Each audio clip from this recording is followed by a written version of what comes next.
Welcome back to the Dividend Diplomats YouTube channel. You got your boys here, Bert and Lanny, the DD, the best dividend investing channel, guys.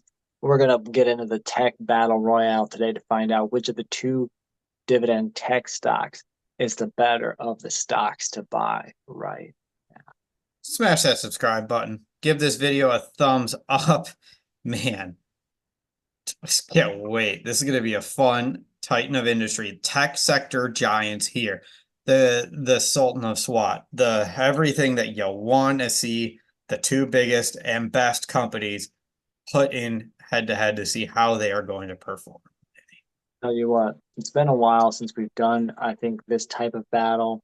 I think we've done this battle in the past, but what better time to do it than the present, guys, especially as the market still rides up real strong, real hard. Again, we're filming this because of scheduling right now. We're still filming here on May 23rd, guys, Thursday night. So if you're watching this, this was a week ago. And But with that, it's still the same thing. We could have done this at any point in 2024 and it would have been relevant because the large tech companies seem to be resilient to almost everything that's going on right now. And that's where a lot of the market news, a lot of the investment, and a lot of the big things are happening in this sector. So you have to talk about these two companies and give them serious consideration no matter what. you do. It's true. We're talking about two of the, if not the biggest companies in the world here, actually, not just big tech, but big companies in general. We're going to look at Apple and Microsoft, ticker symbol AAPL and MSFT. As Bert said, the Colossus of Cloud, the Sultan of SWAT here, guys. The great Bambino. Hogan versus Received, Rock, we're talking. We're talking them all here. and we're going to see one definitely has outperformed the one, in appreciation, dividend growth. The other one's definitely a little bit more conservative when it comes to that. And their stock price just hasn't actually moved as much as you would have thought this year and over the last year. We're going to do the stock metrics side by side, one by one. So we're not going to do a full company and a full company. We're just going to hit the one metric, both companies. Again, Apple stock and Microsoft stock. Before we get in, if you're a dividend investor, do you own both or none or one? Let us know. Yeah, and just to give you a sheer um, perspective on the size of these two companies, let's start there. Market caps for the two companies. Apple, 2.87 trillion with a T. Microsoft's like, hey, hold my beer. Our market cap's over 3 billion. We're 3.17 trillion in market cap. So two massive companies. They're only trailing Leggett Plot. The 6 billion in total market, or 6 trillion in total market cap we're talking about right now. So let's start them off with the first diplomat metric, the price to earnings ratio. Again, prices as of May 23rd. Apple is trading at $186.88. Yahoo earnings estimates are saying $6.59, a 28.3 PE. Bert, what's Microsoft looking like? All right, their price is $427. EPS is 11.79. That's a PE ratio of 36.22.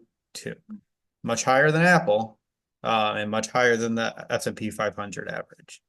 Do you guys think Microsoft is trading for sure at a higher multiple? Do you think that there's a little bit more value there? So let's get into the dividend payout ratio. Apple coming in with a smooth criminal dollar per share per year, 25 cents per quarter, 15% payout ratio. Yeah, and they just announced a small dividend increase too, which we'll get into here in a second. Microsoft has a $3 annual dividend. It's a payout ratio of 25%. So I don't know why. I don't know why. They're both low, but for some reason I thought Microsoft would have a lower payout ratio.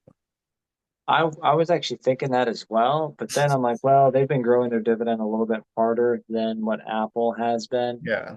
Apple just did like a 4% recently, so um, Microsoft rewards shareholders. Yeah. Probably an excellent segue here, Lanny. Let's talk about Apple's dividend growth while we're on the So topic. 11 straight years, guys, and they just did a 24 to 25 cents per share per quarter dividend increase, so about 4%.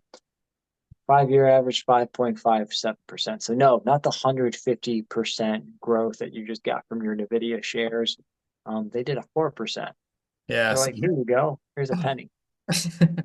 Microsoft is a 5-year dividend growth rate of 10.24%, so nearly double Apple's, and they've been increasing it for 18 consecutive years.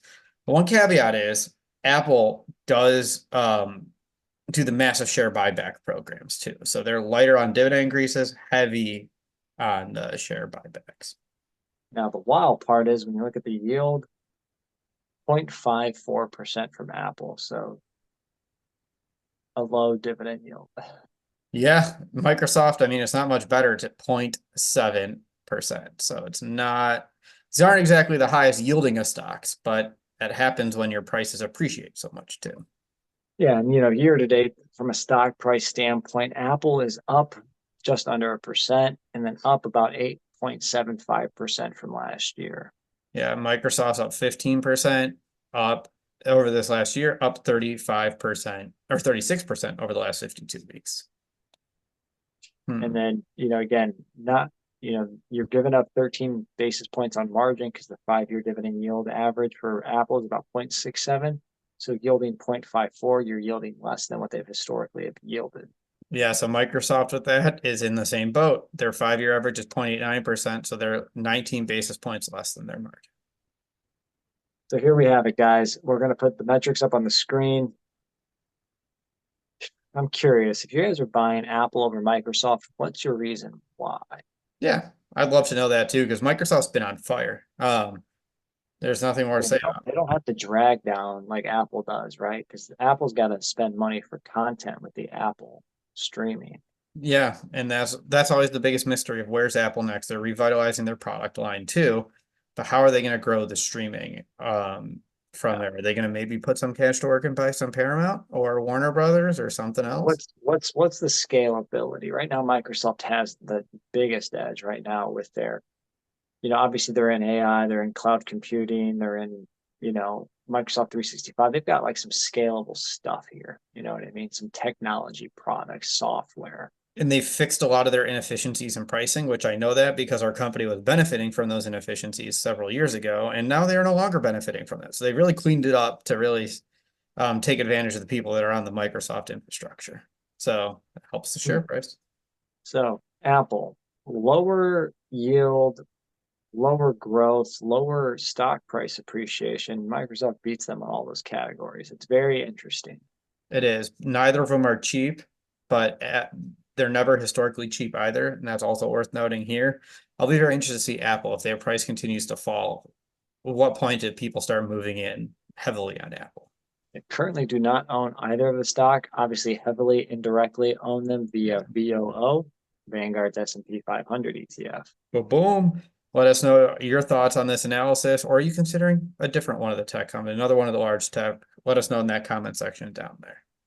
Guys, if you haven't, definitely like this video, smash that subscribe button, keep saving, keep investing, build up those assets, producing cash flow, that passive income, baby.